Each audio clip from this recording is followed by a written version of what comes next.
Welcome to Atlanta Tarot. This is the tarot forecast for Taurus for the month of April, including late March 2026. So welcome, Taurus. We are currently in the zodiac sign of Aries. So the element is fire, so expect a lot of fast-moving energy this 4 weeks. A lot of positivity as well, a lot of independent sort of thinking, getting things done, being very independent, very Aryan. You are in your 12th house, which is the house of secrets, and your 12th house is also about intuition, high intuition, lots of messages coming through dreams or otherwise.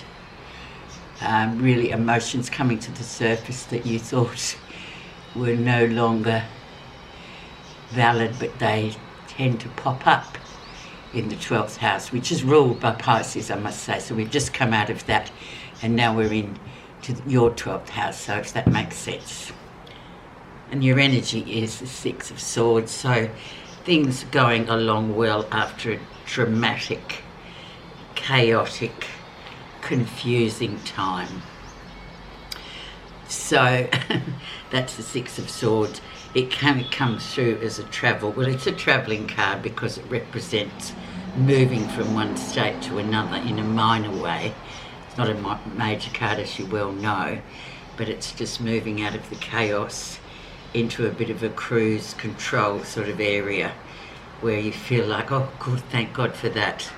And maybe just for your own sort of self, just to be able to cruise along and do your own thing for a bit and sit in quiet of the 12th house. Let things rise to the surface, Taurus.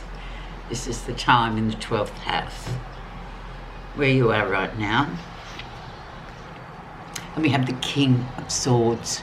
So very much clarity coming in here, male energy obviously, very much leadership as well.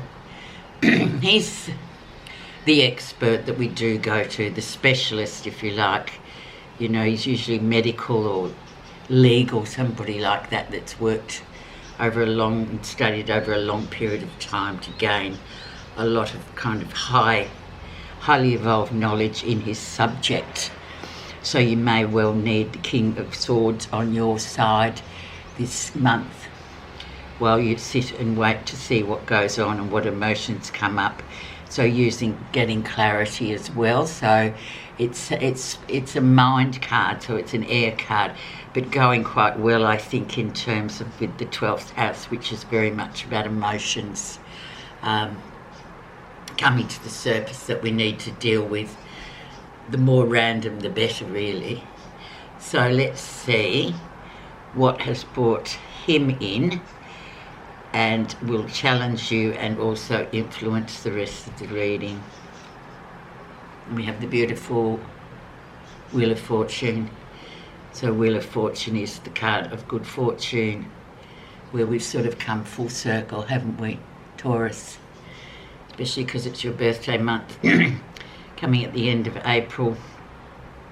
So this is sort of a long, slow-moving wooden wheel that kind of, sometimes when you're on the bottom of the wheel and holding the wheel up, you feel like the weight of the world is on your shoulders, but then you sort of ascend towards the top where this person is, and that's where you are now, allegedly.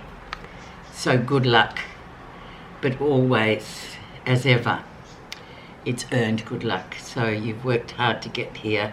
Good fortune is smiling upon you. The card for the Wheel of Fortune is Jupiter, which is indeed the planet of good luck, expansion and growth. So an excellent time to sit in the 12th house and just say, okay, this is how far I've come. Really nice. You can't really say much more about this in glowing terms. So this challenger and influencer card will influence the whole reading, as you know, Taurus. Okay, let's go in the background and see what's been going on in the last couple of months. 10 of Cups. Feeling self-fulfilled emotionally, really, here, and this is no surprise for Tauruses. they normally do have a lot of self-support,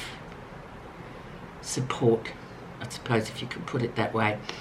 In terms of emotional, they do tend to set goals and achieve them, which feeds their emotional happiness and their, and the sort of day-to-day happiness. But moreover, it's about how you feel about yourself. Do you love yourself? And this card sort of definitely points the way to that self-love, and a lot of it, because you have indeed worked for that. And so it's a lovely card to have. And it still prevails today because it's sitting above, so it still has influence, as you may well know, Taurus. Recent influences: Two of Swords, the blockage card. So this has been recently where you've just sort of gone into your mind a bit. We've gone out of the soul here and into the mind, where you've just got to make a little decision. But it feels like a massive decision. But all you have to do with this one is unblock the blockage. So make the decision and move forward. It's a mind energy thing. But however, with the Wheel of Fortune here, it could be a lot bigger than that. As you well know, Taurus, you'll know what that means, whatever this little decision may be. I'm thinking of one particular Taurus on my mind who's had to make this decision recently and has finally made the decision, so everyone's happy with it. Okay, let's now look into what lesson you'll be learning this month. The Lovers, connection, relationships. Cupid sitting up there, flying down from his tree, strike them with his bow and arrow. Now this card's a big deal. It's number 6, so it's all about harmony and balance, really. And particularly it does pertain to relationships, close romantic relationships, but they can also be platonic, whichever way, whatever situation you find yourself in. But there is this lesson here to be sort of looked at this month about those relationships and how important they are. Even if there has been a bit of a, worrying about it sort of thing there, or not being able to make that decision, then we jump to the lesson. It sort of says, well, you have to make it. And yes, it is a big decision. So just go with it, and it will have consequences attached to it, obviously. But really nice card, actually. It's the card for Gemini, so think on that. Gemini is very much ideas, communicators, getting it out there, speaking what other people don't dare to speak about. Yeah, very much so, but big decisions, actions and consequences as well. Really nice. Especially in the 12th house, because that's the time where you can literally sit in it and just let stuff wash over you, or let emotions rise to the surface and deal with them. It's usually quite a solitary time as well. Okay, let's go over to near future. And we have the Devil. And there we are. The Capricorn card for the Devil. So maybe stuck on a bit of a, or maybe, it's time to sort of get off that merry-go-round, if it's all been work, or it's all been partying, if it's all been food. Any of our addictions that we all have sometimes can go way out of control, where we find like we're just really feeding one particular thing and there's no evenness in our life. It's all just gone on one. Often this is the Capricorn, well, they're well-known workaholics, these people, so,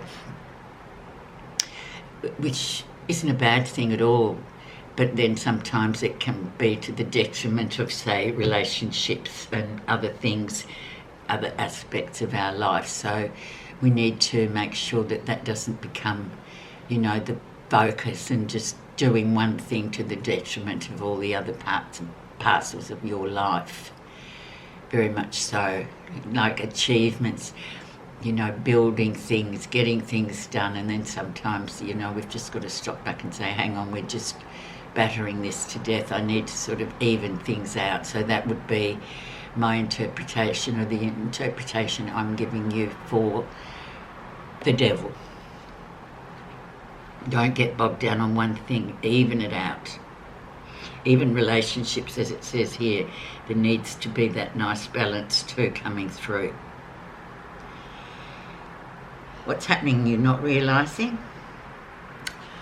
And the Seven of Pentacles, the Harvest card. So turn back and look how far you've come.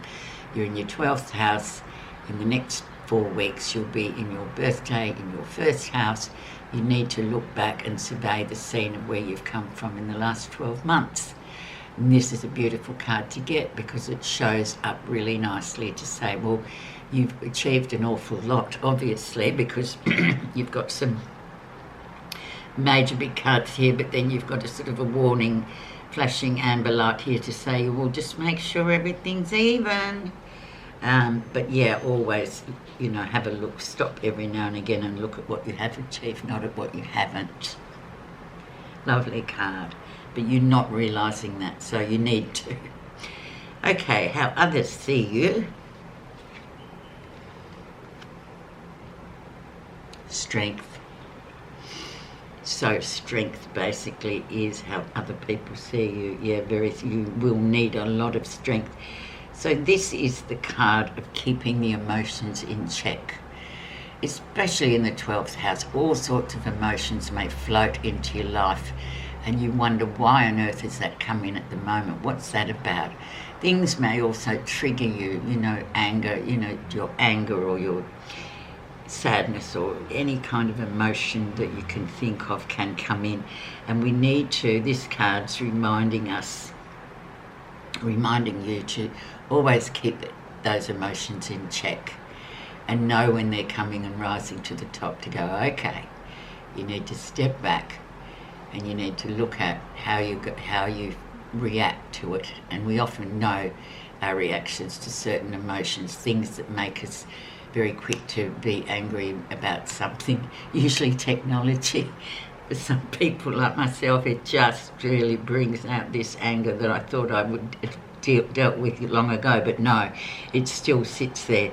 So this is all about, you know, being mindful of your emotions, and other people, especially those close to you, know this with you, obviously, and we all have them. So it's not just like you Taurians, it's every one of us that sit on this planet have this big learning curve, the strength card of keeping our emotions in check. Let's see, positive influences. And we have the Queen of Pentacles. Home and hearth, being at home with your significant other, this female, strong female energy here. Really nice card, really rooted in the home, really being around the home. And often in the 12th house, that's where people like to be. They feel, you know, that's their home, that's where they want to spend their time. It's the cooking, it's the children, it's everything to be there. And this female energy is coming through to say, yeah, you feel positive in this, especially in the 12th house, to be, or use the influence of the Queen of Pentacles just to feel good and at home where you are. So you can let all these other things just sort of get sorted for the next 4 weeks. Really nice card, actually. Home and hearth. The outcome. 5 of Swords. Bit of conflict coming in through here. What we have to do is other people's